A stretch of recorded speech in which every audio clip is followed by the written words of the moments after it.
request all the participants apart from the speaker to kindly switch off your mic so that there will be no echo. Yeah, and another thing is that in the chat box, you see there is a Slack link for this session. So if your questions remain unanswered, so please feel free to go to the Slack workspace and directly interact with the speakers there.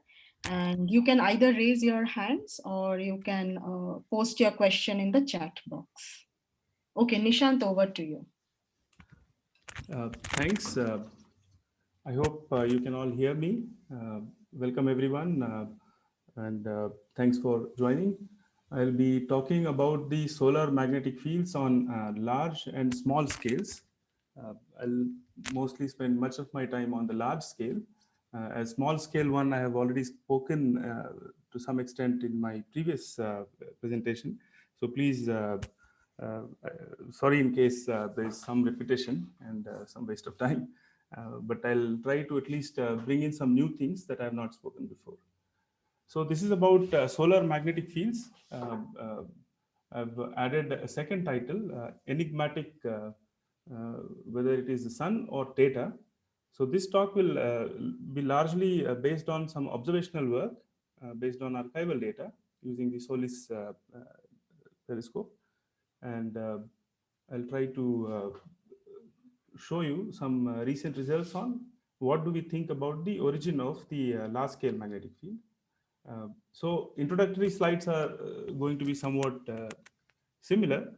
The whole story starts with the observations of sunspots, and these sunspots are known as dark features from very early on. This, for example, is a slide based on some hand-drawn sketches by Christoph Scheiner.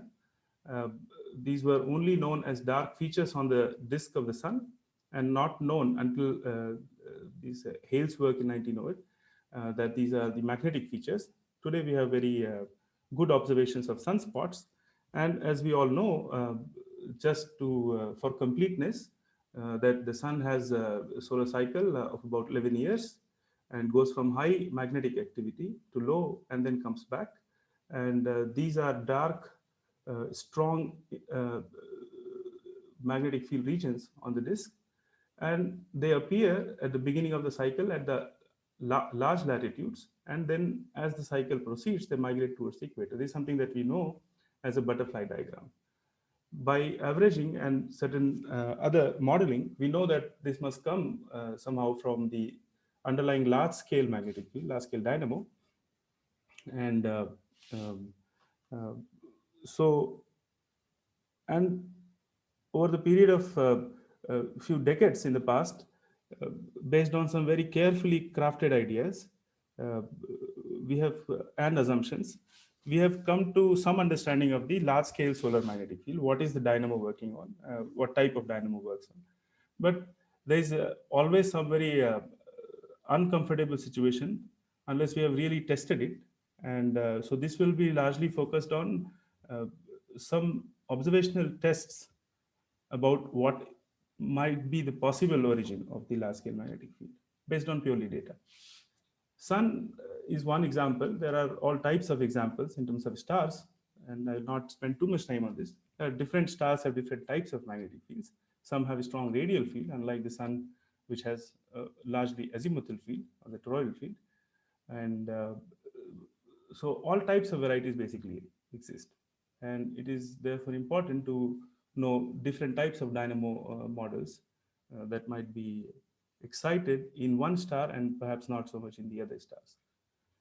It's also a good practice, perhaps, that we should look at not just the sun, but a whole range of stars and try to see if there is some unifying scheme that might explain not only the solar magnetic field, but also in some simplified model can at least captures the essence of magnetic fields in whole range of stars. So this is one popular, by now quite popular uh, plot of the X-ray luminosity as a function of the rotation. On this end is the slowly rotating stars. These are the rapidly rotating stars. Each single dot is basically a star. Sun lies somewhere here.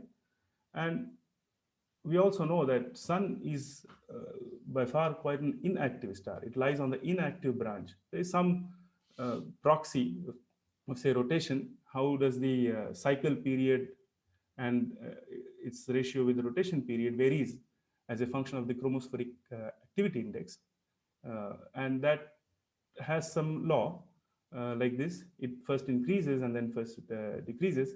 I'll really not like to spend too much time on this, but there is a whole set of people who try to see Sun only as a star and not focus too much just on the Sun. And in some very simple recent models, we have tried to look at how the cycle period or this ratio plotted as a function of, say, shear or rotation. This can be a proxy for rotation, for example, chromospheric activity index.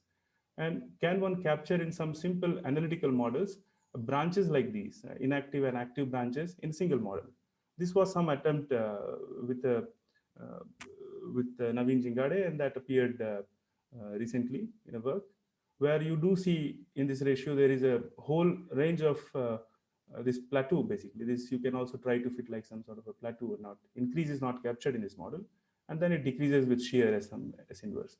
So this is only to say that Sun lies on the inactive branch.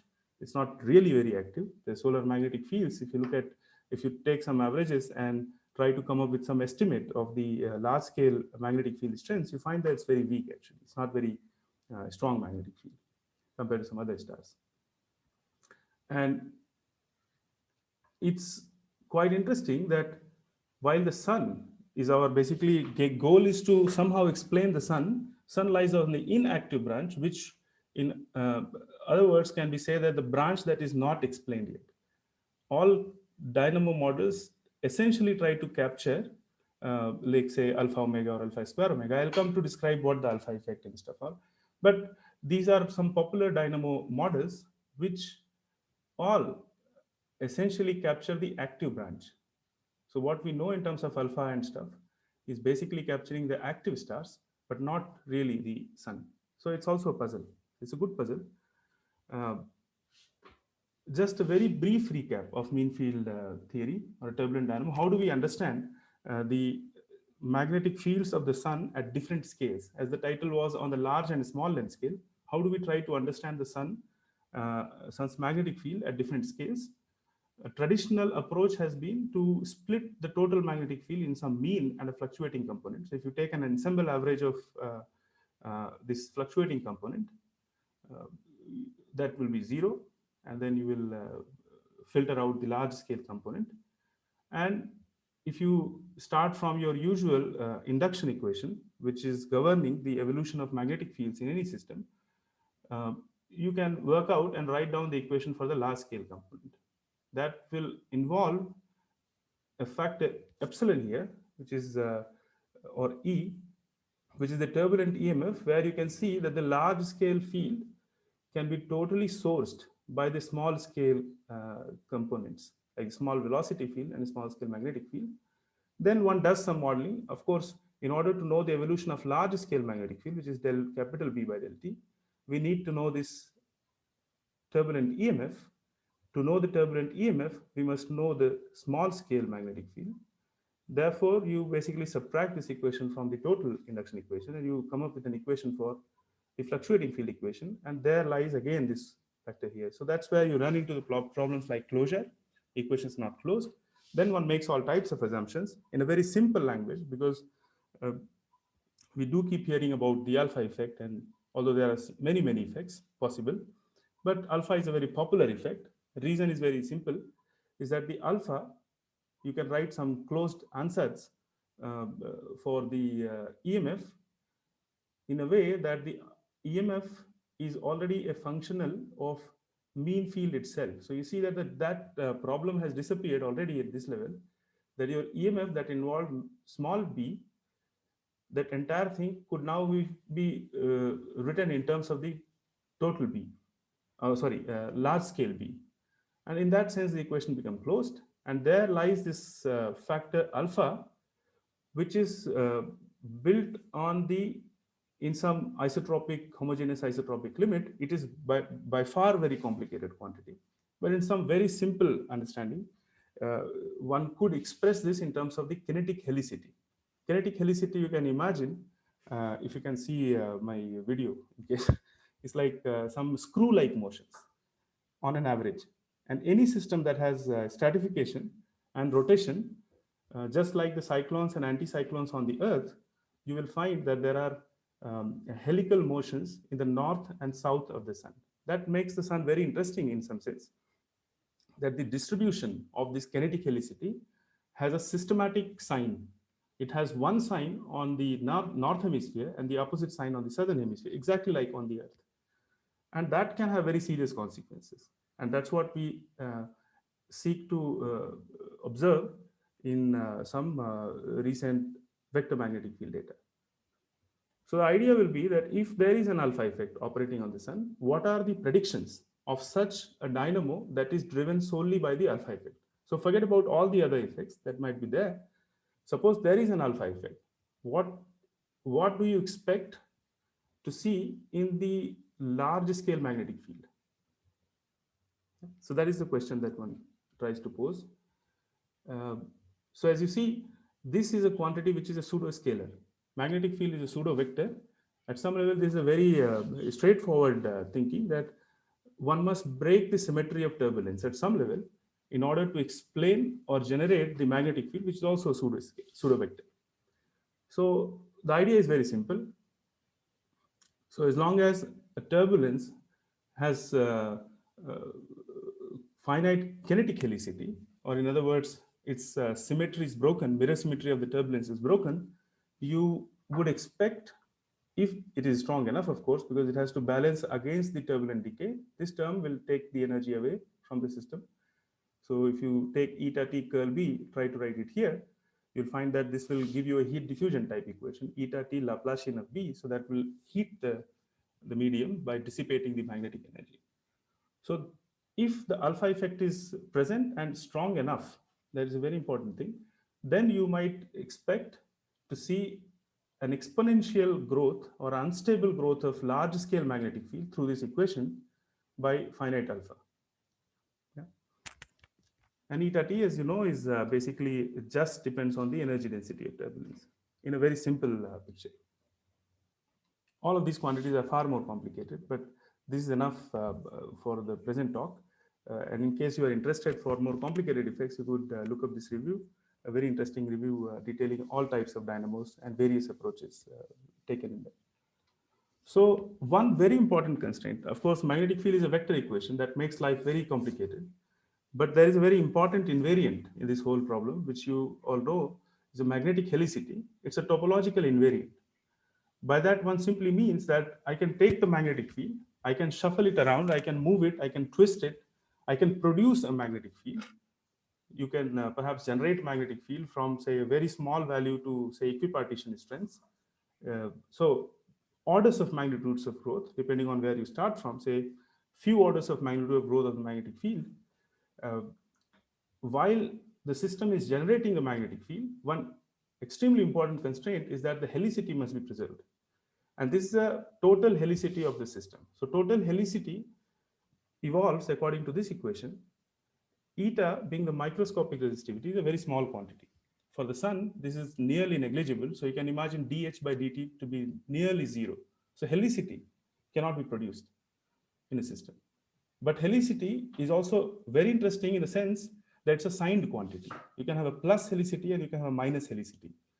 So while you may not be producing anything on the net, you may produce helicities of different signs, plus and minus, that will all in the end cancel at each time step.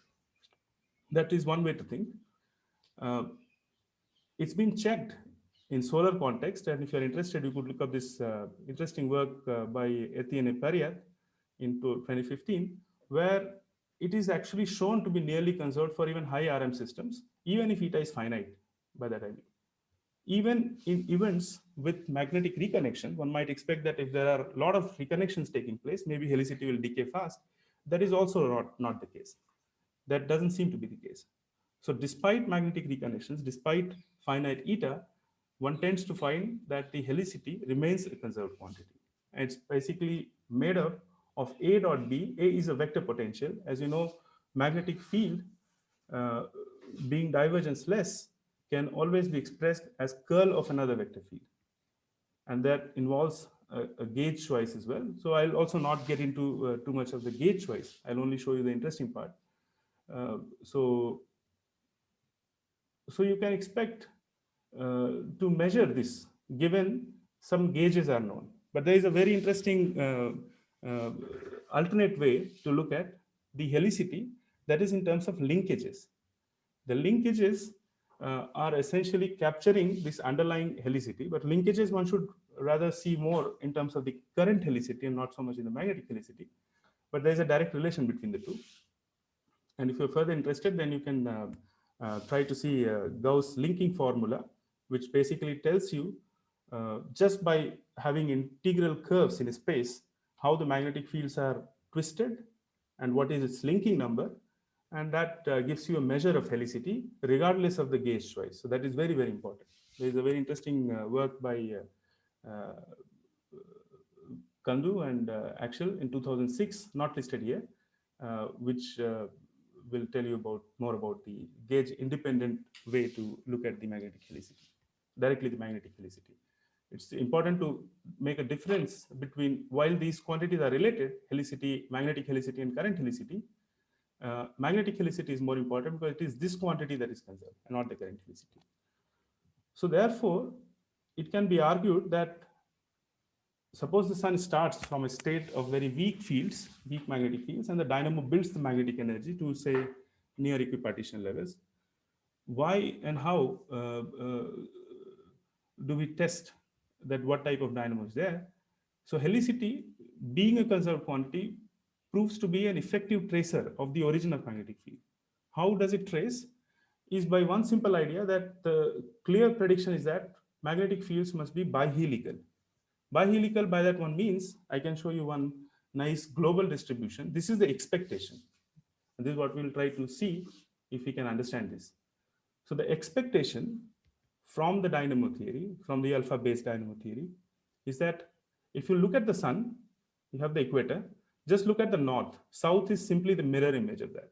So whichever is positive in the north will become negative in the south and vice versa. So just focus on the north and that is good enough. So there is the equator.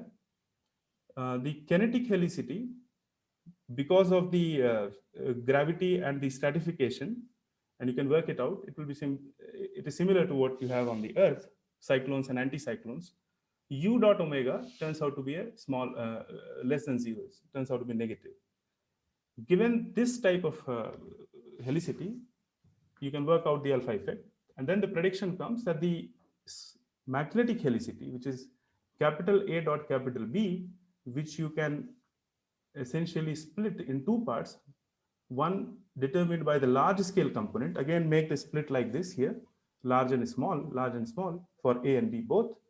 And then you'll find that there is a piece of magnetic helicity from the large scale component, which is this, and there's another piece by the small scale component. Yeah? And the clear prediction is that while you have not generated any net helicity in the process, but you have built up the magnetic field. As soon as you see a large scale magnetic field, it is very easy to check that the large scale magnetic field will definitely be helical. It's a helical field. You'll find that. If that is so, then it must be compensated by an opposite sign. Helicity is a signed quantity. So now when we observe a large scale or global magnetic field of the sun that turns out to have some sign, it must be compensated by an opposite sign at the small length scales. And that is what one means by bihelical magnetic field. That has both the helicity and exactly negative and positive will reverse in the south. So I'll only be focusing on the north, and the picture will continue for the south. Why, as a result of the dynamo, why do we expect that the large scale helicity and the small scale helicity both should have different signs? One easy way to imagine is to have some sort of a ribbon, and I don't know if you can see a screen, but you can try to make a twist here, and there's a large scale right and some internal twist, and these will have opposite linking number. So that is something that you can also check. And in that sense, one tries to explain the distribution of helicity at very large scale and very small scales. Sunspot, which is our basically the main observation, what we observe is a strong field regime. Most telescopes are sensitive to the strong fields, and therefore, by solar magnetic field, we are essentially measuring the strong field regions because there the signal to noise ratio is more reliable compared to the weak fields that are also present, but not so well measured. So based on that, and that will, as I will argue, is essentially contributing to your small scale component. So if you look at the sunspots in the north and south, what one should expect is that the sunspots in the north should carry a negative helicity, similarly positive in the southern hemisphere. So with that, the global field. Nishant, sorry to interrupt. 5 minutes more for you. 5 minutes. Oh, I've already run out of my time. Yeah, not really. 5 minutes are there. Only. Okay, sorry. Fine. Then I'll just quickly go ahead. So this is the expected sign rule of the magnetic helicity. And how do we try to measure? We first wanted to have some formalism that can capture this very complicated and interesting distribution of helicity, not only on the scale. This is the distribution on the scale, small and large, and this is the distribution, expected systematic distribution on the position. So as you go systematically on the latitude, it should change sign at the equator. So that led us to develop this two-scale formalism, which is inhomogeneous. So there in this formalism, one allows for non-homogeneity. And I'll simply argue that if you could measure the vector magnetic field component, Bi and Bj, you construct this two-point correlation tensor and split slowly varying and fast varying coordinates. Think in terms of, say, latitude. In latitude, there is a variation, and longitude, there is somewhat smaller scale variations. There is no systematic variation in longitude, and that's what I mean by relative or longitudinal variation. You can show by taking the Fourier transforms that the magnetic energy, just look at here, the magnetic energy can be immediately determined if you have such access to such data, Bi, Bj, all three components of magnetic field. The trace of this tensor will give you the energy, and the skew symmetric part might give you the helicity, or will give you the helicity, yeah, if you have measured this. So given that we have now expectation of having a single sinusoid sitting on the entire sun in terms of the latitude, you can fit a single sine here, a sine function, as a simple approximation. So imagine that there is a sine function sitting on the latitude, take its Fourier transform, you'll find that the negative imaginary part of this quantity will give you the helicity distribution in terms of the k, which is your spectrum, which is basically giving you the spectrum of helicity. So I'll just show you very quickly that what we have then done is that taken the synoptic charts of the magnetic field. This is only the radial magnetic field shown. Three Carrington maps are stitched together. These are the Carrington numbers here. And this is the magnetic field measurement stitched from for three Carrington maps, and simply apply this technique of correlation tensor measurement and try to pull out this quantity here. So I will not discuss the details, and if there are questions, we can take it up later. In the spectrum, which is far richer than the single scalar quantity like this is not revealing too much. But the spectrum is very revealing. You can see that during the solar maximum, last cycle, 24, much of the data point is blue here. These are fluctuating points. Just focus on this very systematic sign change at certain scale. So this is a spectrum, energy, as well as the helicity spectrum as a function of wave number. These are the large length scale. These are the small length scale. At the small length scale, which are dominated by the sunspots, you see exactly the negative sign for the north. So this is for reference shown here. This is exactly what you expect from the alpha effect type idea, that the small scale helicity should be negative and large scale should be positive, and exactly this is what you capture. This from the data, this from the SOLIS data. We have run some numerical codes to also demonstrate that in very simplified numerical models, you can show exact sign separation. Only one sign sitting at the large length scale, opposite sign sitting at the small length scale. You take the sum total and you will find something like zero, roughly zero, consistent with what you expect for the helicity conservation. So this is what I would say is one proof of the alpha effect operating in the sun. It's also good to know that the alpha effect does not really give you a very strong magnetic field. So that's what I meant by that. There are very carefully crafted ideas in terms of the solar dynamo, and they are assumed to be very strong toroidal fields. But alpha effect, unfortunately, will not give you a very strong magnetic field. And this, in a sense, to me at least, confirms that there is an alpha effect. So that is the nature of the large scale dynamo, at least somewhat tested now in this case. This was one very interesting epoch. I thought to discuss this, but maybe I'll drop. But there are signs of small scale dynamo at the largest length scales. So this is a K to 3.5 Kazantsev spectrum, which is basically showing this scaling at the large length scale where the signs are positive. This is exactly what you expect here in a sense, but not so much that you expect from the, but this is not exactly what you expect from the Kazantsev. But yeah, this is a very interesting epoch that I thought to highlight, where that this may be important to look at such a spectrum during the solar maximum or just after the solar maximum, because that's when the time when through large CMEs or solar flares, a lot of the small scale magnetic helicity has gone out. Perhaps that's why the much of the blue has disappeared from this epoch. This is just before and this is just after. So much of the blue points have disappeared and the spectrum is now dominated by the large scale component. So this is a very interesting feature. So this has a mix of both large and small scale dynamo. And if you are interested, I can discuss more later. One can actually take the inverse Fourier transform in the latitude and try to make this map as a function of latitude from the sun and in terms of the scale. And you see very clear bihelical sign. There is also a conflicting result from two different instruments, HMI and SOLIS. So this is from the HMI data, this is from the SOLIS data. And there is definitely a lot of problem in the data also, not only in thinking. So that's what I meant by early saying the enigmatic, whether it is the sun or the data that is more enigmatic. It is from the same epoch and from this for the same set of Carrington maps, just two different instruments giving two different spectrums. So there are all kinds of caveats, and therefore we definitely need better and more reliable data. This I will not again say much except to say that the hemispheric sign rule, this entire sign distribution has a name called hemispheric sign rule. This seems to be obeyed because we have now analyzed some 6 years of data from last cycle. And in 6 years, 76% of the time, we do find that this hemispheric sign rule is obeyed. But there is also a significant variation. 24% is not a small number. And there may be more interesting physics that is going on and not just the alpha effect. So that is the main point of this plot. That 76%, by and large, there is an alpha effect, but there's a lot of deviations from alpha effect. That could even be a signature of alpha fluctuations, which unfortunately I won't have time to get in.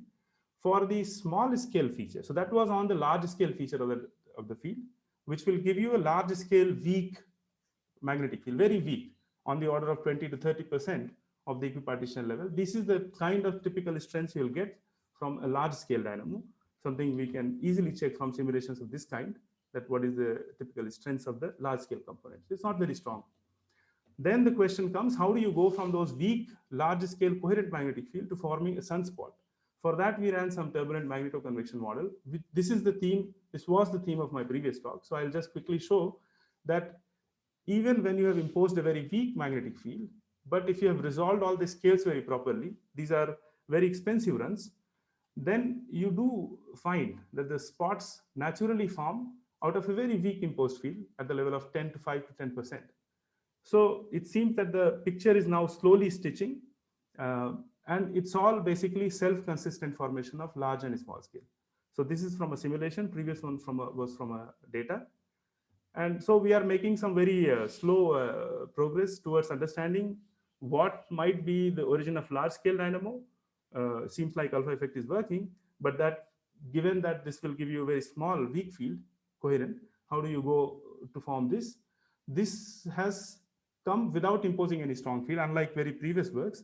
So our next goal is to basically understand what is causing these magnetic flux concentrations. If you look at the granule size, this is basically at least 10 times smaller. So it's a very large feature compared to the convection granule size. Convection granules are shown here.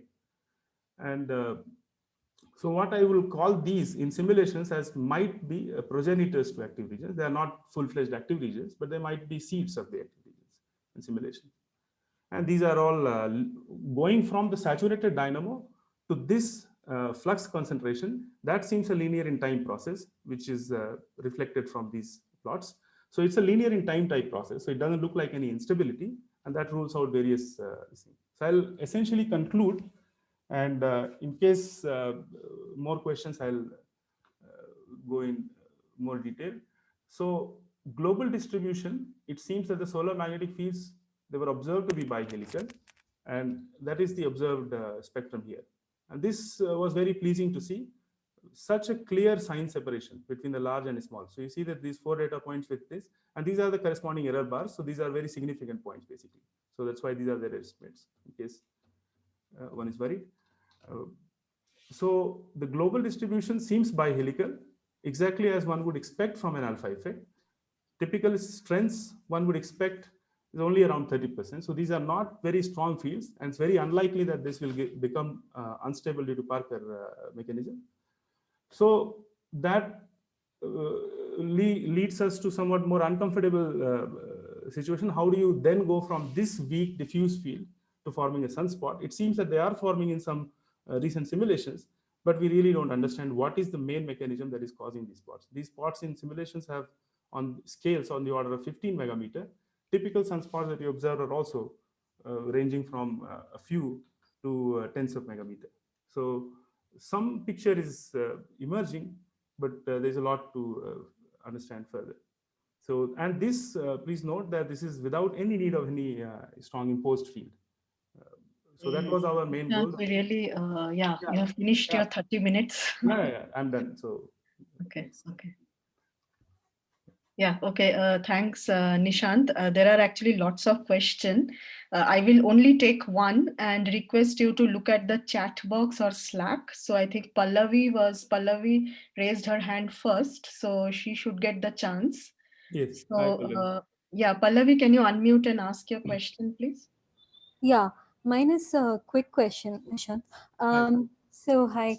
So yeah, I just wanted to clarify that the methodology using which you are getting the helicity spectra, there you're assuming that it is fully helical, right? That the magnetic field is fully helical. Not fully helical. I mean, see, what in this methodology, there is as such no assumption, because you are essentially constructing this 2-point tensor and then simply reading off your trace and the skew symmetric part. If it was fully helical, as you can see here, this is exactly also proof of realizability condition, Pallavi. So this is magnetic energy spectrum from the same data, and this is the helicity spectrum. If this gap reduces, and if this helicity spectrum, because it is a scale helicity spectrum, if they are very close to each other, that will be the proof of fully helical field. Right.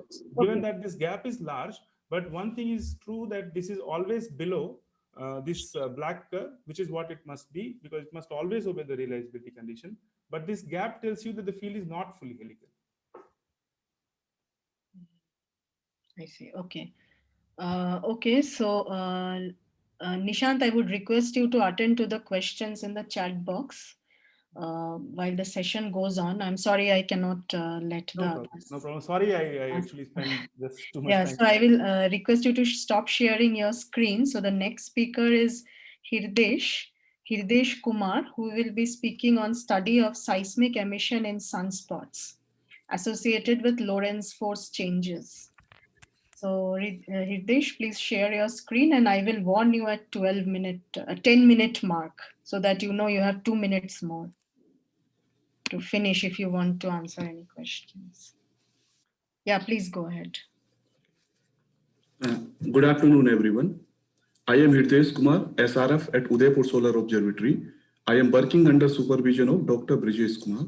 In this talk, I will discuss study of seismic emission in sunspots associated with Lorentz force changes accompanying major solar flares. I am very much thankful to the organizers of this meeting for providing me an opportunity to present our work.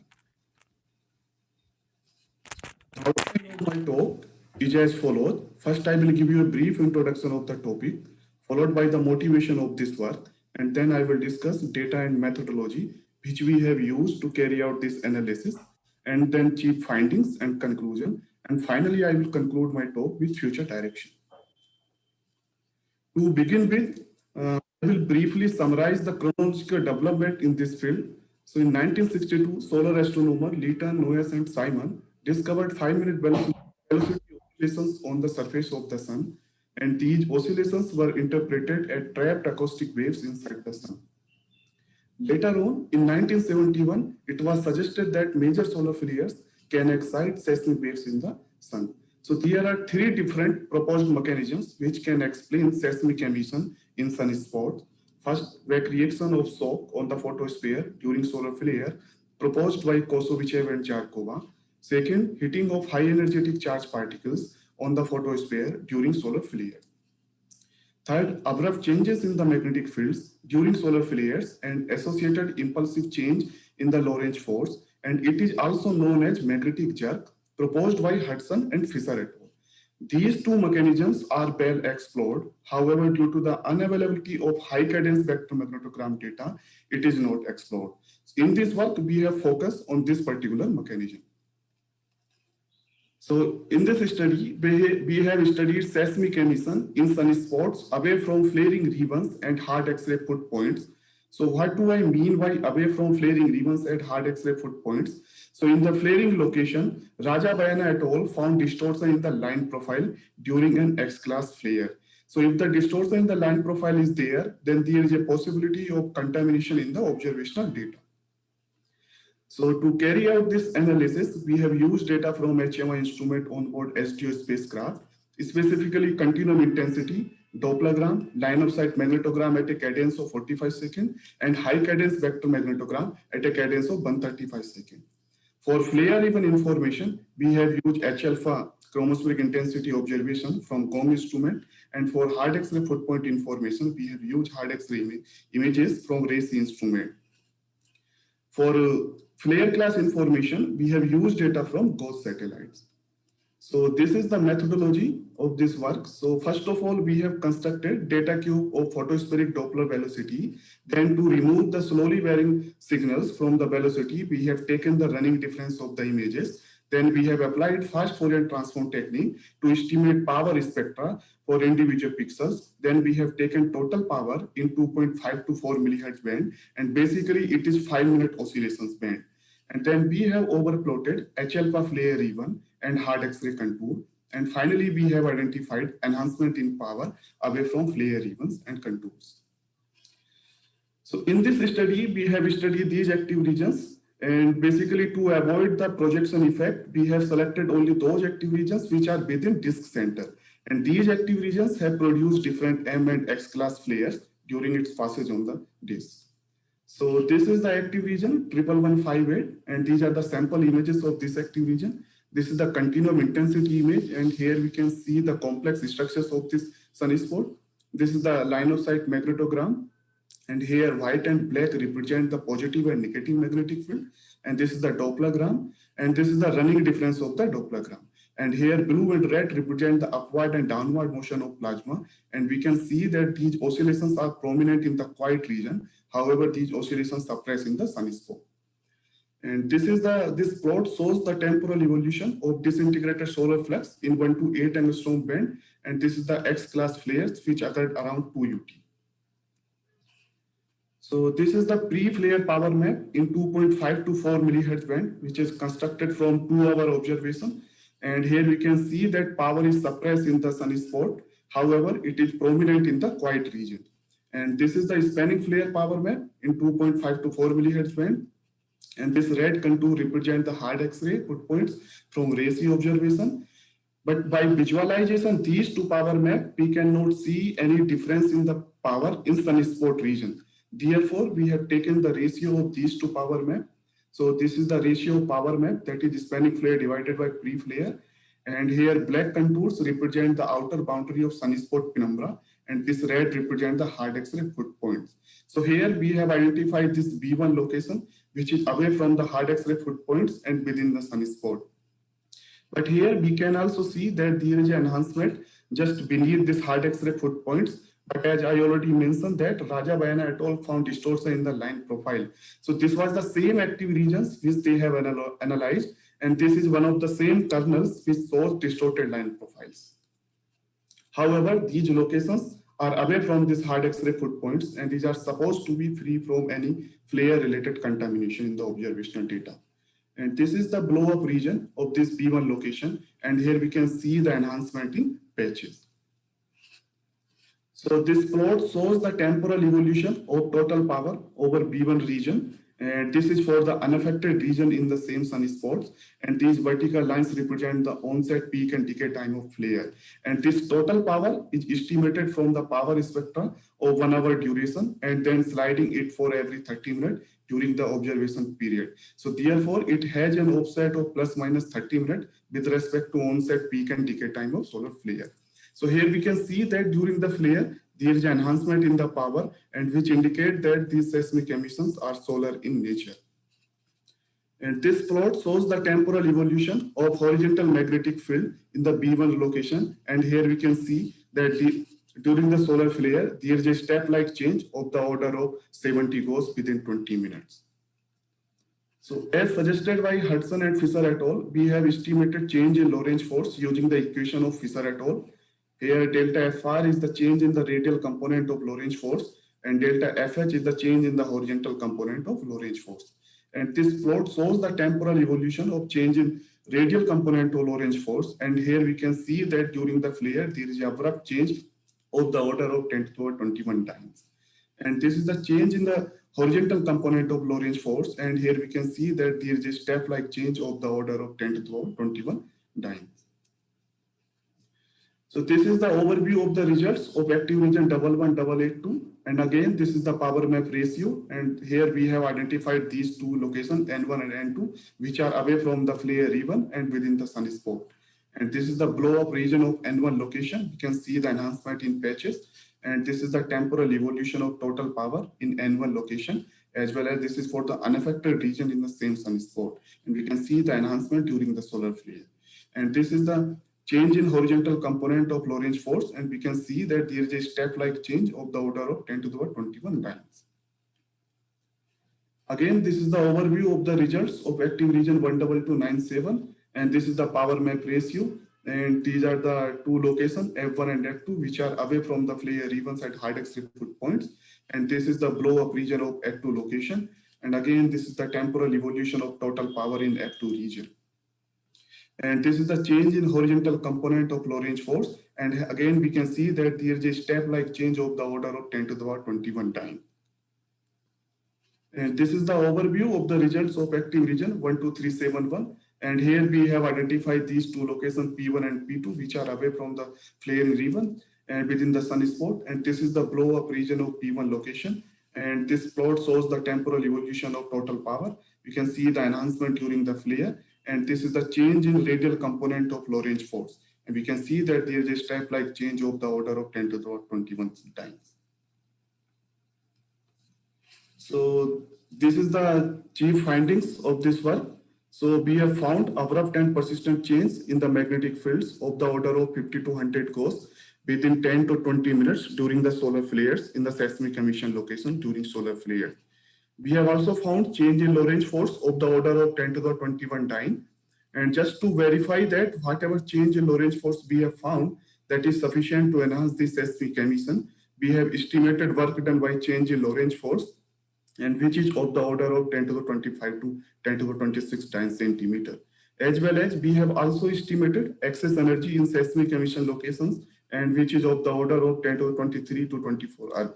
And here we can see that work done by change in Lorentz force is more than the excess energy, and which indicate that whatever change in Lorentz force we have found, that is sufficient to enhance the seismic emission.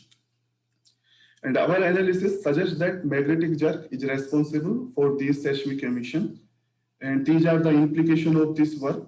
These seismic emission locations can give better information about the deep dynamics of the sunspot during the solar flares, as well as these magnetic jerk driven seismic waves can also propagate into higher solar atmosphere along the magnetic field lines in the form of magnetoacoustic waves, and thereby can contribute in the heating of solar atmosphere. However, in the future, for complete understanding of the energetics of these seismic emissions in sunspot atmosphere, we need multi-height, high-resolution velocity observation in the solar atmosphere. Thank you.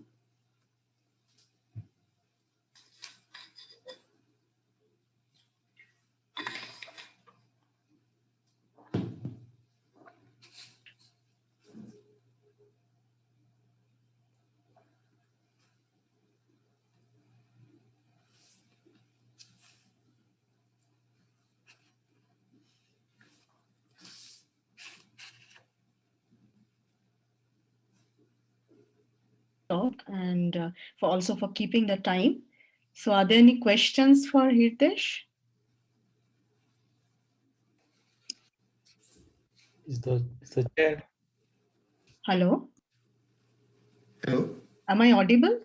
Yes, ma'am. Yeah, okay. So are there any questions for Hirdesh? I don't see any raised hands yet. Okay, so if not, then I will take the liberty of asking a question. So this magnetic jerk that you are proposing, or it has been proposed before. So so this emission, so that you are detecting, is it at the photosphere, or are you detecting magnetoacoustic waves which are higher in the atmosphere? So this is basically, we have found at photospheric Dopplergram. At the photosphere, so it is still acoustic waves basically. Yes. Okay. Thank you. So if there are no more questions, let us thank the speaker. And Hirdesh, I will request you to unshare your screen. And let us go to the next speaker, Ram Ajor Maurya, who is going to talk about subsurface flow structures and dynamics underneath flaring and quiescent regions. So Ram, please go ahead and share your screen, and I will also warn you at the 10-minute mark. Hi, Piali. Can you see my screen? And Yes. am I audible? Yeah, perfect. Please go ahead. Okay, thank you. So thanks to organizer for giving me an opportunity to present my work. In this presentation, I am going to talk about the subsurface flow structures and dynamics underneath the flaring and quiescent active regions. Basically, the purpose of this study is to relate the activities and the subphotospheric dynamics. So we know that all the energetic activities, the flares, CMEs, they eject from the active regions. But there are some regions they means we are having the magnetically strong regions, but they are not flaring. So what are the differences between such kind of active regions means in the subphotospheric structures? So yeah, here we have one screenshot of the sun with so many, you can see the active regions. And the above the atmosphere, above the photosphere, actually above the photosphere, we can observe the active regions in different wavelengths, and we can find several magnetic structures. But what about the interior of active region or quiet region or any region on the surface of the sun? That we can map indirectly using the solar oscillations, that is called helioseismology. And in that we use the concept of the acoustic waves, which are trapped inside the solar interior in different cavities. And the waves with different wavelengths, they are trapped at different depths. So if we separate, if we can separate the waves having different wavelengths, we can study the interior at a different depths. So this concept we use in helioseismology, the global helioseismology, when we study the global properties of the sun, for example, the solar interior rotation, temperature, and sound speed profile. And if you want to study the local property, then also we use the acoustic wave properties.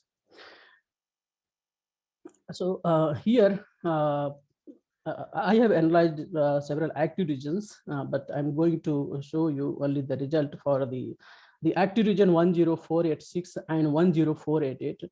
So one of these active region 10486, it was very much energetic. So it was called, it is called a super active regions. And we have another active region 10488.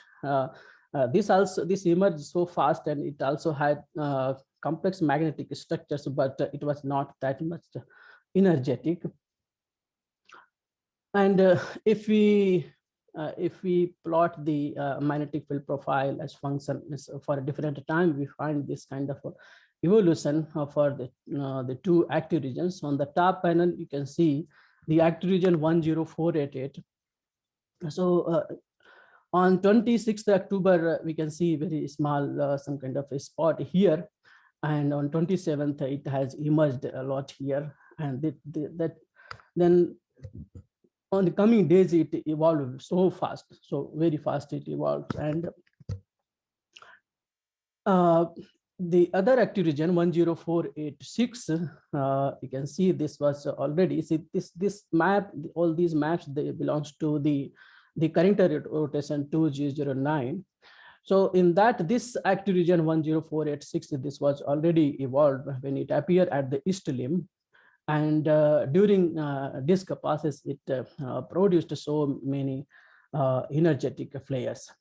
But if we plot the far side, include the far side imaging from the heliosismology and the front side, so we can see when the active region they first appear on the disk and when they dissipated.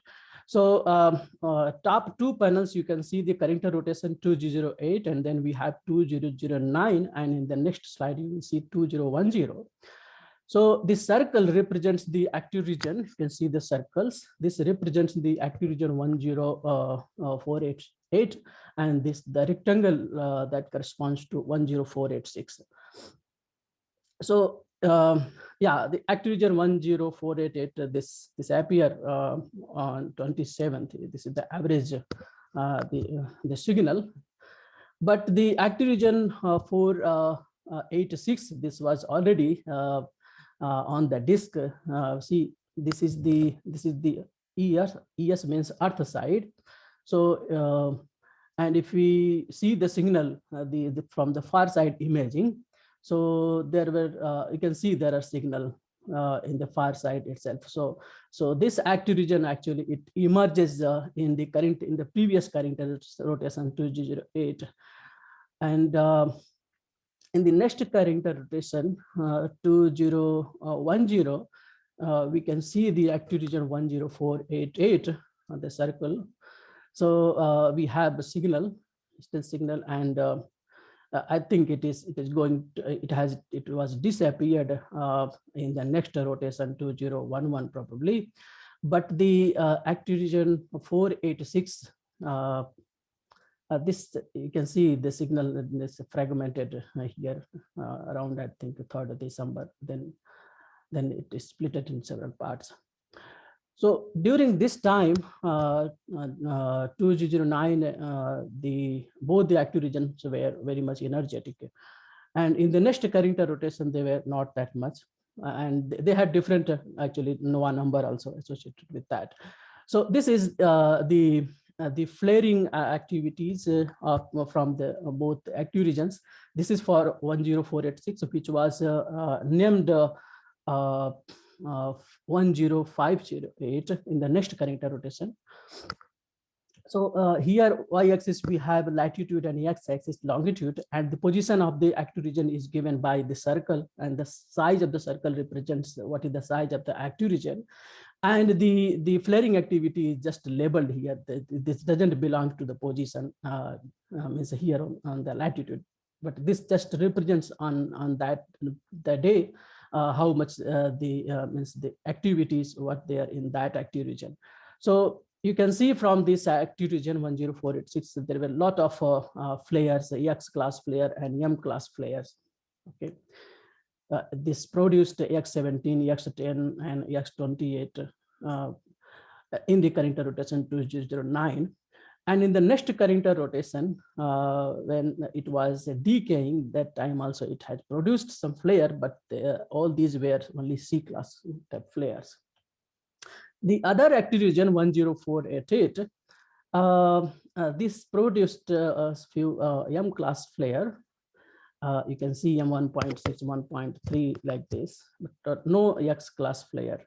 And in the next Carreter rotation, it was almost quiet. So during this period, 30th to 1st November, it has produced some M class flares only. And here we can see the average, the gauge flux. Actually, the gauge flux that we have, the integrated flux. So it is not one belongs. One that belongs to one active region. But what I did here, I have taken the flare type, S class, M class, and then I converted in terms of the energy just by multiplying the time duration and the class of the flare. So so this is basically representing the energy, the X-ray energy from that active region, means here from 10486.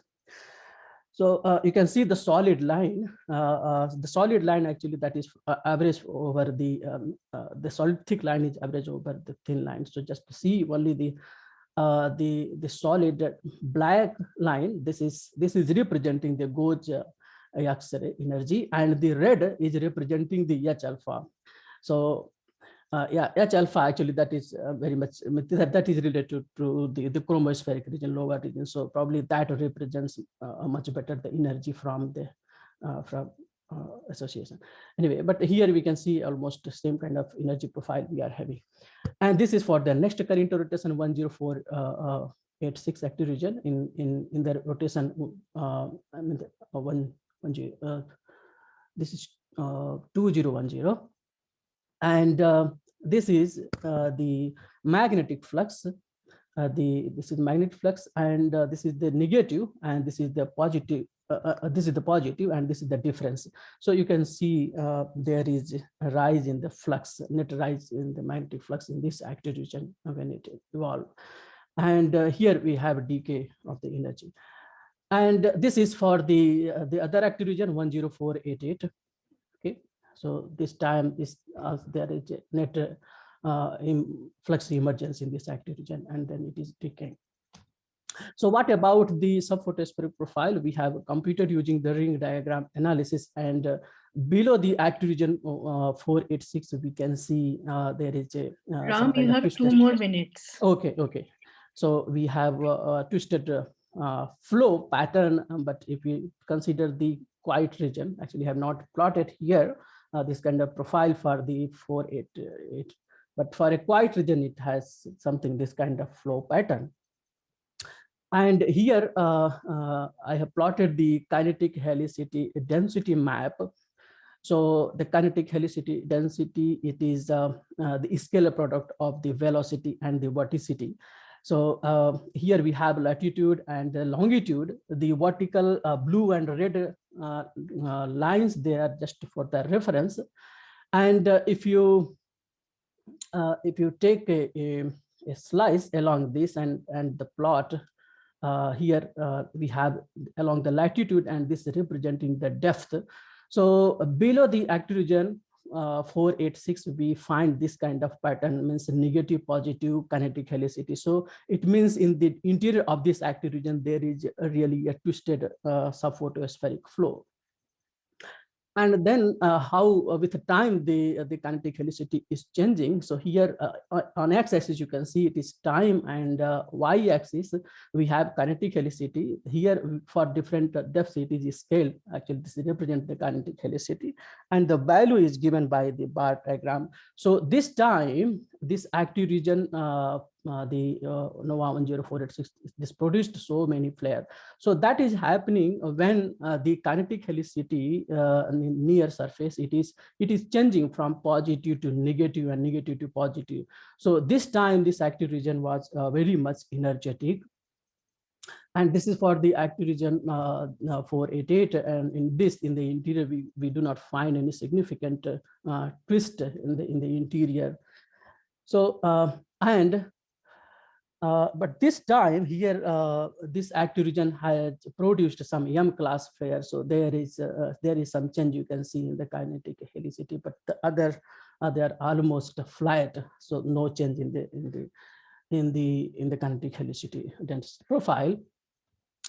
So what this is the conclusion. This map actually representing the conclusion. The conclusion from this study is something like this. So what is happening? The subphotospheric flows may be twisting the magnetic flux in the interior, and then the magnetic field lines, and then the magnetic field lines, they are storing energy more and more, and when they are rise in above the photosphere, then we are having release of energy. Or we suppose we are having the already there is a the field lines, and in the subphotospheric flows there is a twist, and that may be making a twist in the field lines in the put point, and then that may lead to the flare. So this may be some kind of, this may be the association between the subphotospheric flows and the activities of the active regions. Yeah, so that's all. Thank you. Okay, thank you, Ram, for also keeping the time. Are there any questions for Ram? Yeah, so the audience can also type their questions either in the Zoom chat box, or you can go to the Slack channel.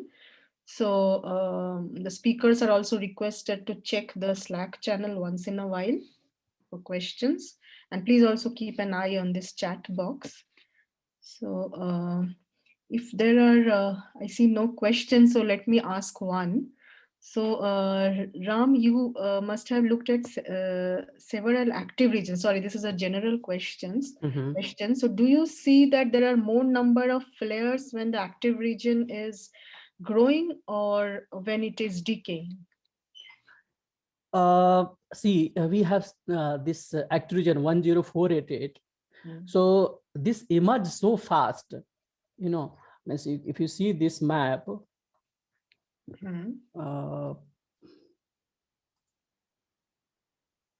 here you can see it is we can see it is appearing on 26th October, and then it is emerging so fast. We can have the magnetic flux emergence.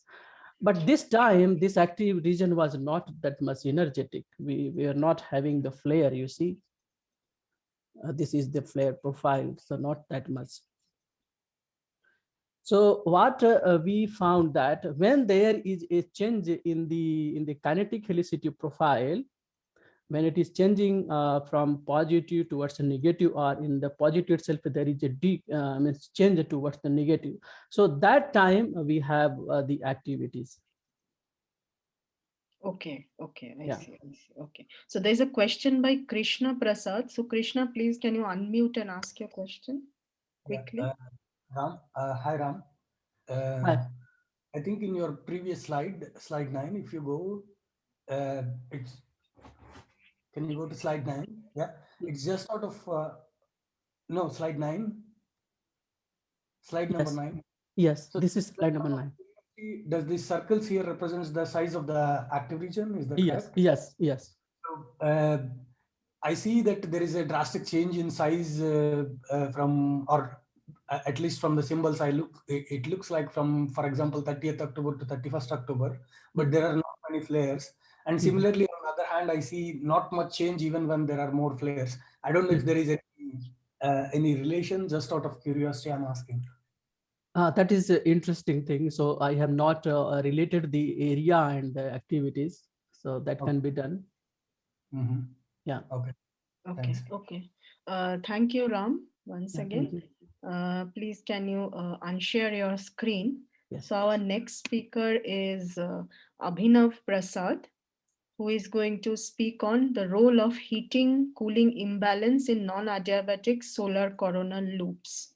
So Abhinav, I request you to please share your, thank you. And I'll warn you at 10-minute mark. So is the presentation visible? Yes, yeah. Okay, so basically I'll be discussing about the results from one of my recent papers about the damping of slow waves, standing slow waves in solar coronal loops. So I've done this project in collaboration with Dr. A.K. Srivastava and T.J. Wang from NASA GSFC. So a quick overview, what we'll be discussing. So first I'll introduce the standing slow waves, then we'll talk about the analytical model that we have developed and some of the theoretical results and final discussion. So basically MHD waves and oscillations which are observed in solar corona, they are extremely important as in terms of solar coronal seismology, and they provide a lot of information. By studying the damping and the wave properties of these oscillations, we can know a lot about the solar corona. And among these oscillations, one of the most important and frequently detected is the standing slow modes, and which are detected in the solar coronal loops. Basically, the coronal loops are the huge loops of magnetic field visible starting from the photosphere and projecting into the solar corona. And these standing slow modes in the coronal loops were observed by the SUMER on board the SOHO their first evidence was provided by Wang in 2002. And this is an image of the coronal loops that was taken by NASA. And here I provide a summary of 54 SUMER observations. These were basically taken from the Wang et al. 2003. And here we can see that the standing slow modes which are observed in the solar corona, they have a oscillation period ranging from 7 to 31 minutes and the decay times from 6 to 37 minutes. So the major objective of my work is basically to explain whether a simple linear MHD model can somehow explain these damping times and oscillation periods. So what we do is basically we try to develop a one-dimensional MHD model and building up upon some of the previous works by Kolotkov. And basically what we have done is we have developed a comprehensive model by considering the joint effects of thermal conductivity, the thermal damping, the compressive viscosity damping, the radiative losses, and the new phenomena which is basically brought into our model is the heating cooling imbalance. And this basically gave us a new dispersion relation for standing slow MHD waves, considering all these effects together. Apart from that, since we have the one-dimensional model, so we follow the infinite field approximation where all the perturbations and everything is constrained to a one-dimensional and along the stiff magnetic field lines of the loop. So I'll be starting with the model. So first we have the basic MHD equations in one dimensional. We have the mass conservation, the momentum conservation, and the energy conservation. In the energy conservation, we have included all the damping heating phenomena like the thermal damping, the viscous heating, and the radiative losses. So basically this Q function is what takes care of the radiative losses as well as the unknowns heating in the coronal loops. So this Q function in the energy equation is composed of two parts, the radiative losses and the unknown coronal heating function, which we took in a similar manner as was previously done by Kolotkov et al. So basically we assume an unknown coronal heating function, which is dependent on the density as well as the temperature with some power index factors A and B. And at equilibrium, both these losses and heatings are balanced. And for our study, we have chosen a particular set of power indexes with A equal to -12 and B equal to -3. And this choice is basically governed by two major points. The first is that this choice corresponds to the excessive damping, where taken from the parametric study of Kolotkov et al. And further all, this choice also assures a good quality factor somewhere between 1 to 2 for the standing slow MHD modes. So basically, Wang et al. In 2002 suggested that for most of the SUMER observations, the quality factor was somewhere between 1 to 2. So we tried to choose a heating function that takes care of these issues. And a few points about what actually is heating cooling imbalance. So basically, a heating cooling imbalance corresponds to when the propagation of the longitudinal MHD wave modes, it basically changes the local thermal equilibrium by perturbing the background equilibrium quantities, density, temperature, pressure, which ultimately leads to an imbalance. So this is like an imbalance between the radiative cooling losses and the unknown coronal heating. And this basically affects the slow waves by modifying the dispersion relation, and it can lead to a suppressed or enhanced damping of the waves. But in our study, the heating function which we have chosen corresponds to the enhanced damping of the waves, since we wanted to know that how the presence of heating cooling imbalance can enhance the overall damping of the slow modes. Further, this heating cooling imbalance was previously studied by Kolko, but in our study, we have tried to create a very comprehensive model and studied the role of heating cooling imbalance on a very large number of parametric loops, which we'll be discussing in further.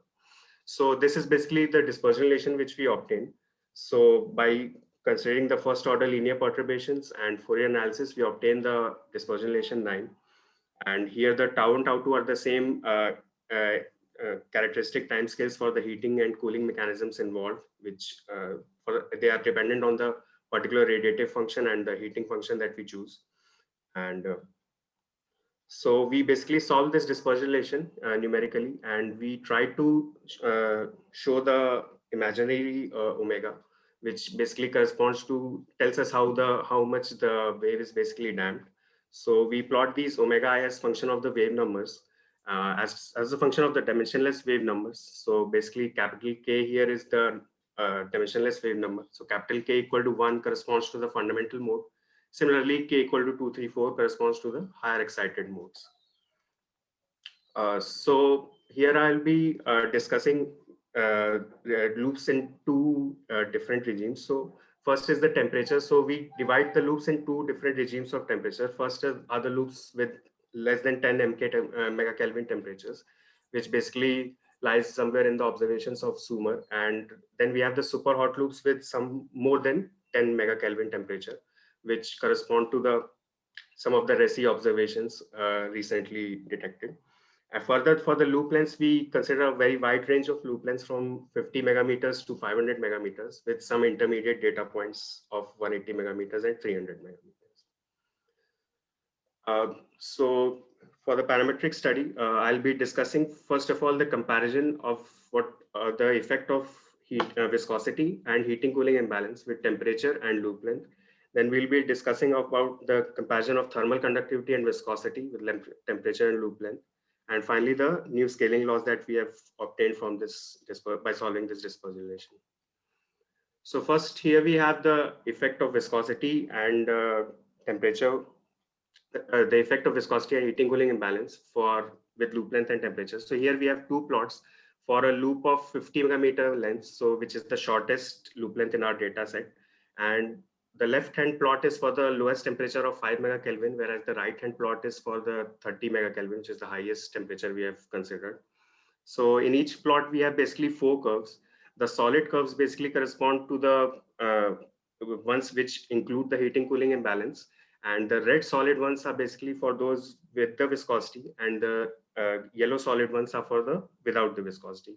And the dotted curves are basically with constant heating, and respectively with and without viscosity. And dotted ones are basically for the constant heating case. So what we are basically seeing here is that at the lowest loop length case, most of the dotted curves basically merge with the solid ones. So this suggests that heating cooling imbalance, the inclusion of heating cooling imbalance doesn't have much impact on the overall damping, since the imaginary omega doesn't change much with the wave number. So, however, the right-hand panel suggests that we have a very significant effect of viscosity, the inclusion of viscosity at the highest temperature loops, which is basically shown by this blue solid curve, which is going extremely down on the right-hand side. So basically the higher temperature has a lot of effect of viscosity. So here we have similar curves for different loop lengths. The top 2 panels are basically for the 180 megameter, and the bottom 2 are for the 500 megameters. And here we can see that as we move to a higher loop length, so the dotted curves basically separate from the solid ones. And this separation is basically increasing as we are moving to the longer loop lengths. This suggests that heating cooling imbalance is basically more effective in the longer loops with larger loop lengths. And here also for each loop length, we can see that as you move to the higher temperatures, so the effect of viscosity is increasing. That is true for the case of 180 as well as the 500 megameter case.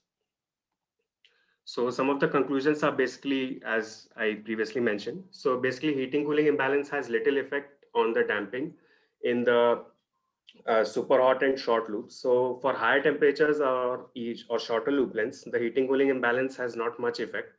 But in this regime, the viscosity has a very dominant damping of slow waves in this high temperature and short loop length regime. However, there's an opposite regime of low temperatures and longer loop lengths, where the heating cooling imbalance significantly enhances the damping of slow modes. And here the viscosity doesn't play much role in the overall damping, and it is more or less insignificant. Abhinav, sorry to interrupt. 2 minutes for you. Okay, so here we have the comparison of thermal conductivity and viscosity with loop length and temperature. So here we have top two panels are for the longer loop lengths, 500 megameter, and the bottom ones are for 50 megameters. So here we can see that for in each panel, the cyan colored curves are the ones where we have included only viscosity and heating cooling imbalance, whereas the yellow curves are those which include thermal conductivity and heating cooling imbalance. So here also similar nature, we are seeing that for the higher temperatures, the compressive viscosity is a very dominant damping mechanism as compared to thermal conductivity. Whereas as we move to lower temperatures or longer loop lengths, so the thermal conductivity is basically the dominant mechanism of damping.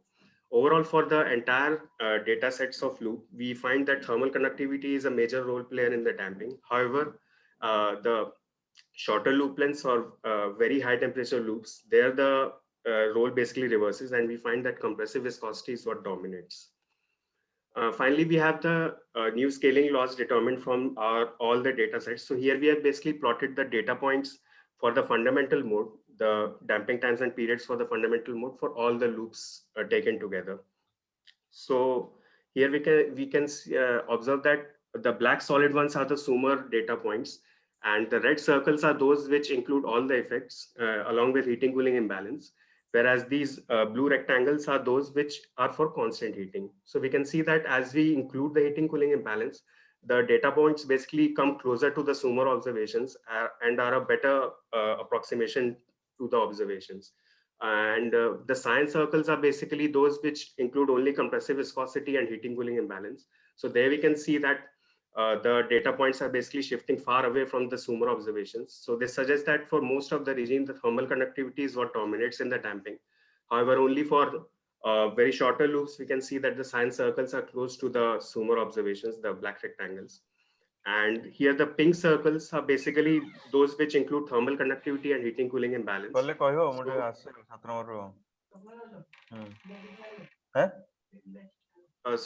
The pink circles basically in most of the cases overlap with the filled red circles. So this suggests that compressive viscosity is more or less insignificant for most of the loops, except for those which are in the shorter loop lengths regime. So basically, we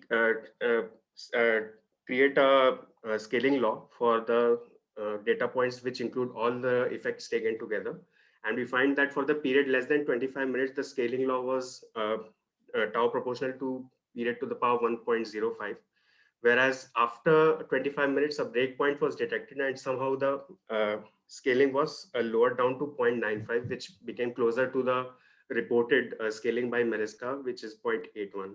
So this somehow suggests that inclusion of heating cooling imbalance can better explain the observations of damping times and periods of standing slow modes as compared to the constant heating cases. So finally, the discussion is that the role of heating cooling imbalance highly depends on the form of heating function which we assume.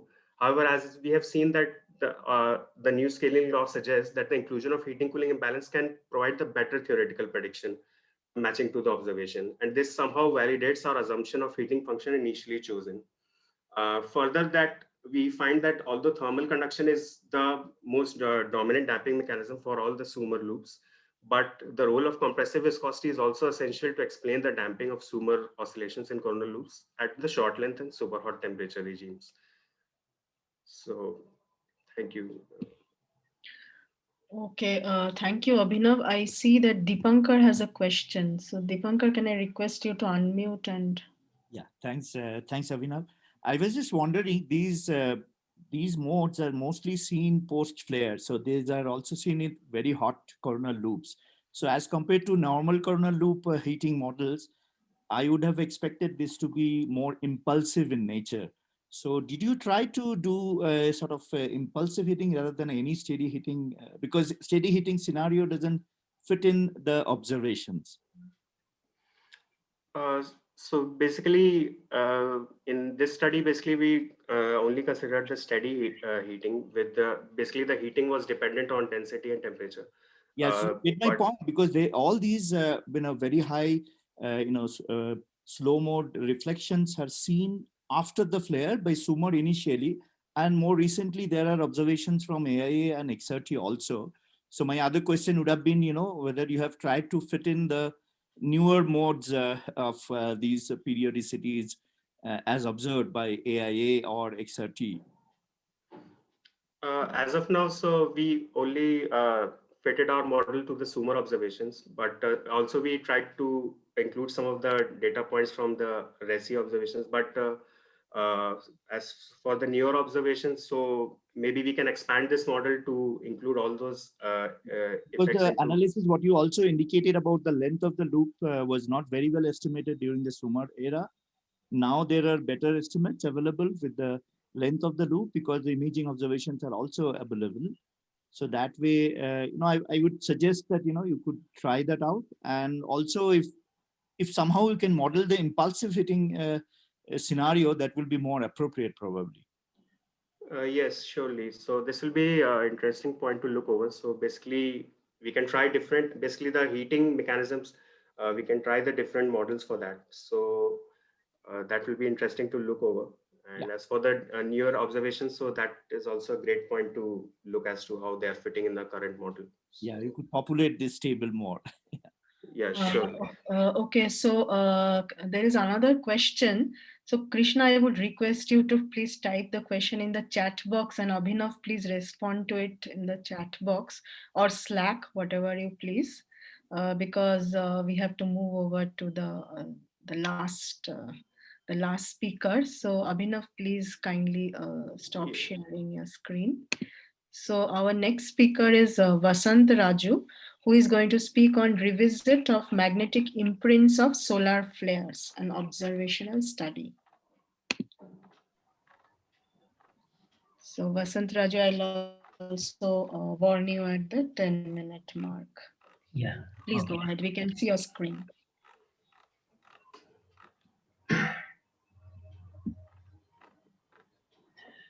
Yeah, good evening, everyone. So I am Vasant Raju N. So I'm a postdoctoral researcher at IIA. So I'm going to talk about the revisit of magnetic imprints of solar flares and observational study. This work has been done in collaboration with Dr. Vema Reddy and Dr. Ravindra and Dr. Vijay Kumar Dodjaman. So magnetic imprints. So magnetic imprints are the abrupt and permanent changes of photospheric magnetic field in the active regions, that is due to the changes in the coronal magnetic field during solar flares. So here, if the changes are deemed to be permanent, it means that if the effects are going to last for a couple of hours after the flare, then the changes are deemed as permanent. The flare associated changes are attempted to explain by the coronal implosion model. So in this model, it claims that the magnetic implosion must occur simultaneously with the coronal magnetic wave restructuring. That led to the abrupt contraction of loop structure, makes the photospheric magnetic field to become more horizontal, means that the length of the loops gets decreases, and then that leads to become the photospheric magnetic field to become more horizontal. And this model is based on the conservation of the linear vertical momentum. Here is the schematic representation of the vertical impulses during a flaring process. During a flaring process, when the energy is released in the corona during a flare, then the energy flows back down along the loops, and it hits the foot points. And when the energy is dissipated at the foot points, it heats up the chromosphere, and it drives the evaporation flow, and then it gets arrested in the magnetic arcade and it drains back. So this evaporation and draining I'm not going to discuss, because this comes in the post impulsive phase or the decay phase of the flare. So I am more interested in the impulsive phase because the magnetic imprints are quite instantaneous and they do occur in the impulsive phase of the flare. So here, as the energy during the primary energy release, the energy transport can happen in either way, that is via the electron beam or via the alphanic waves, that is the alphanic Poynting flux. So it when the energy dissipated at the foot points, then the forward momentum, that is driven by the chromospheric evaporation, and this is compensated by the downward shock waves. So that is the source for the acoustic waves in the solar interior, that is the seismic waves. So this was the model, coronal implosion model, and this model has been further extended by the Fisher. He provided the expression for the total Lorentz force.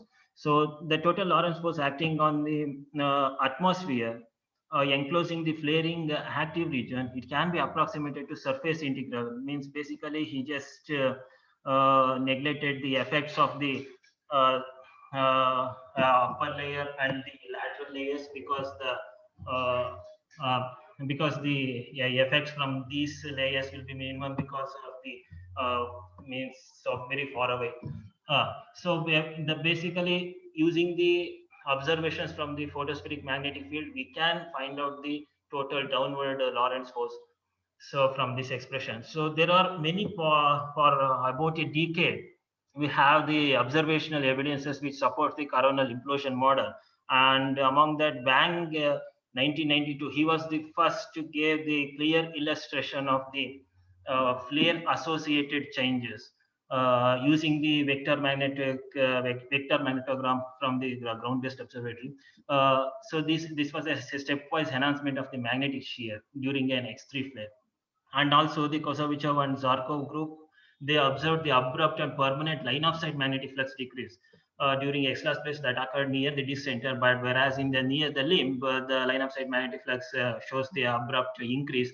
So basically, in the vector magnetogram, it enhances the horizontal nature of the magnetic field, or horizontal component of the magnetic field. So this was confirmed by these studies, and they showed that the enhancement of the horizontal component of the magnetic field has been observed very abruptly and permanent using the vector magnetograms. This is a 12-minute cadence. This is the routine observation.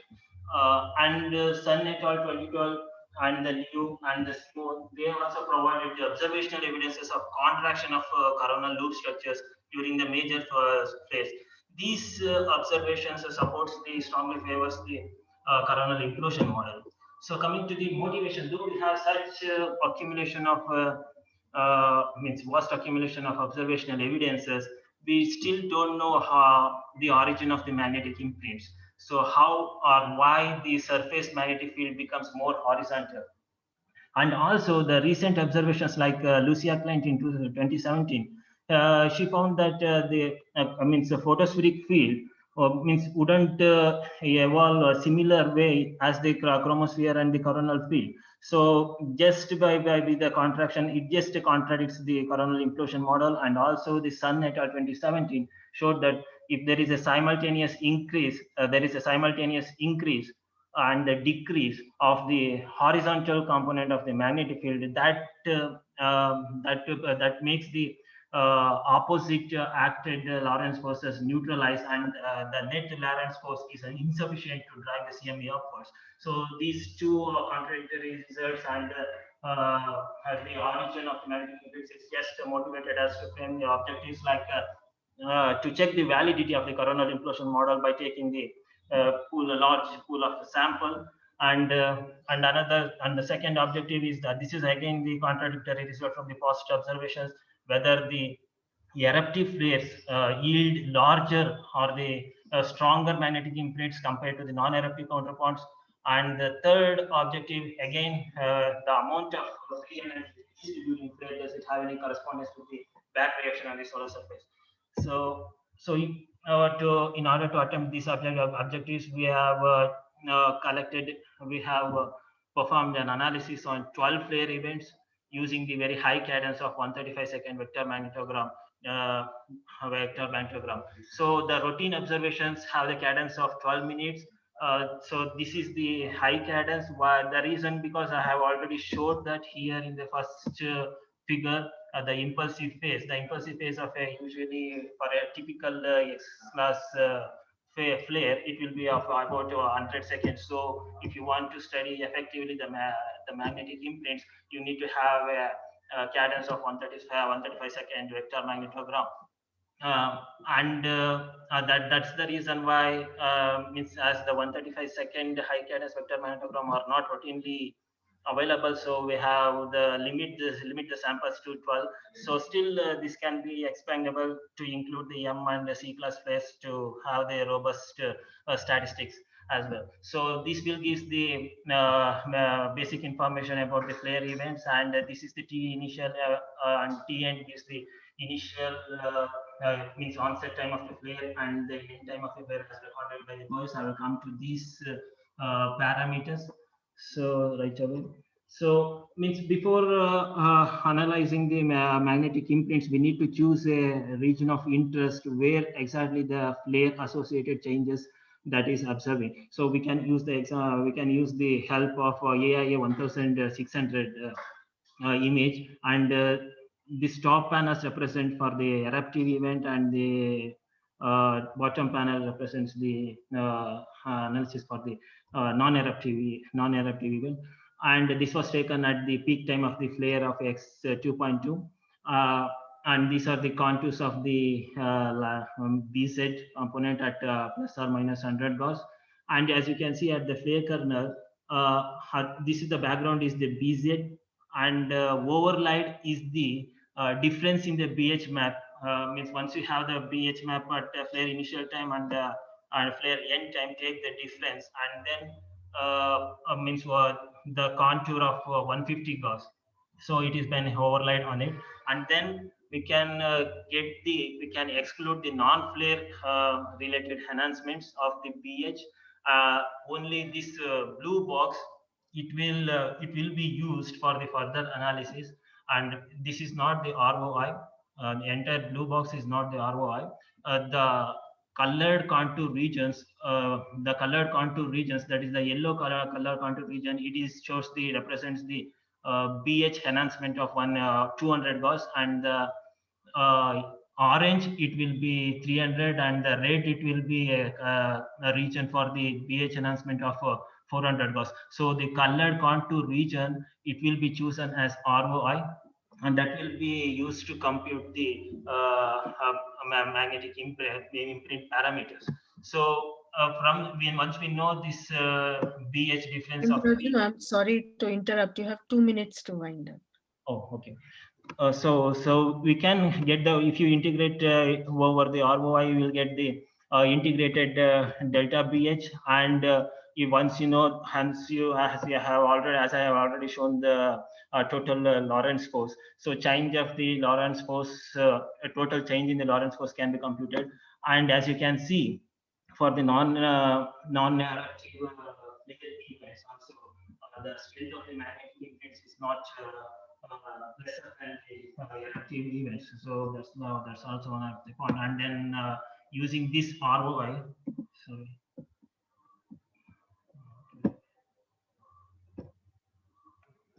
So using this ROI, we studied the temporal evolution of a BH and FZ, and we can clearly see that stepwise changes, means average BH over a ROI, we can see the stepwise changes, and the corresponding the Lorentz force also we can see the stepwise changes.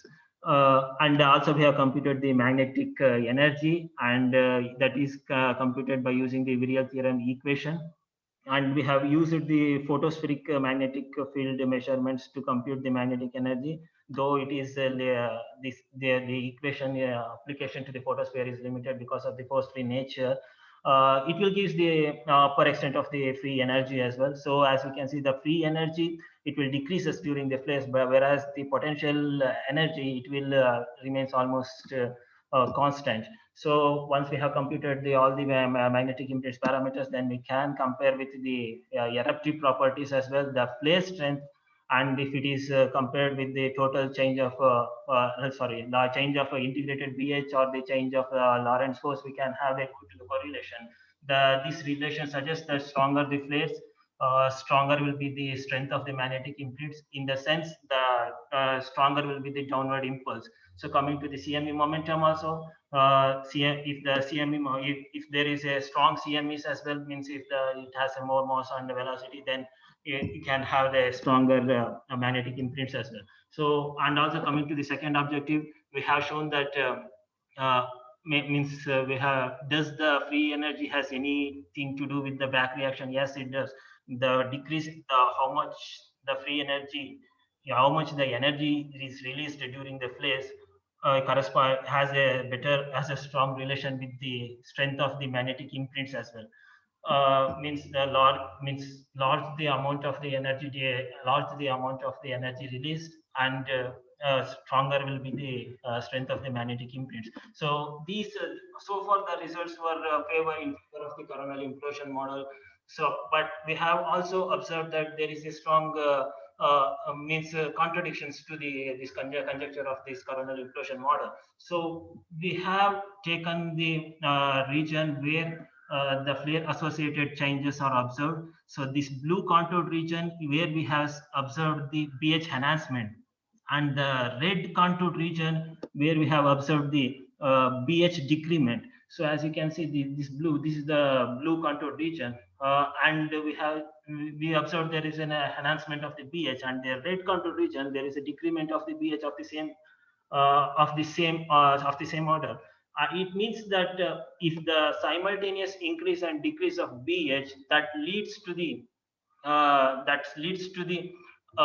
its total Lorentz force, which is acting in opposite directions, that leads to the neutralization of the Lorentz force, and the net Lorentz force is insufficient to carry the CME upwards. So this is a contradiction to the coronal implosion model, and we have observed this for all the events. And this result is in agreement with as the sun suggested earlier here in the 2017. So we need to make this this result as robust by including the M class and C class phase. So with that, I'm going to conclude with the summary. I'm just keeping this slide, and means we are suggesting the model, the coronal implosion model. There has to be some kind of an improvement should be happening down the line. Yeah, thank you. Okay, thank you, Vasantaraju. So are there any questions for him? I'm sorry, that was my timer. So I don't see any raised hands. So so maybe I will ask a question. So so about this enhancement of BH from pre-flare values, I find it a little bit difficult to understand, because you showed at the end of your presentation, you showed a plot where you had this free energy versus BH. So yeah, this one. So then I would expect that the BH should decrease, because the increase in BH means that your field is becoming more non-potential. Isn't that correct? I mean, no. Compared to before and after, I mean, after the flare, the field should move to a more potential state compared to before. So yeah, that's what here I'm saying here in compare is here the potential energy remains almost the same. It is not varying much, but whereas the free energy decreases. No, not the potential energy. I mean the total energy of the active region that comprises of the potential energy plus the the free energy, right? Yes. Yeah, so the potential energy will remain the same. Yeah, potential energy remains same, but the free energy only decreases. Yes. Free energy decreases, but an increase in horizontal magnetic field would mean that the magnetic topology is becoming more non-potential, no? No. It means it may not be the case. Actually, that's what I'm saying here. in this case. So there is a BH enhancement is there, but near to that simultaneous decrease in the BH as well. Okay. Okay, so it's an integrated effect then. Yeah. I see. Okay, thank you. So I still don't see any more questions. So thank you, Vasant Raju, Yes. for the interesting talk. And let us thank all the speakers of this session. And I think this session was quite interactive. Lots of questions in the chat box. So yeah. So thanks to all the speakers and the audience for an interactive session. So let's close this session then. Thank you for coming to this session.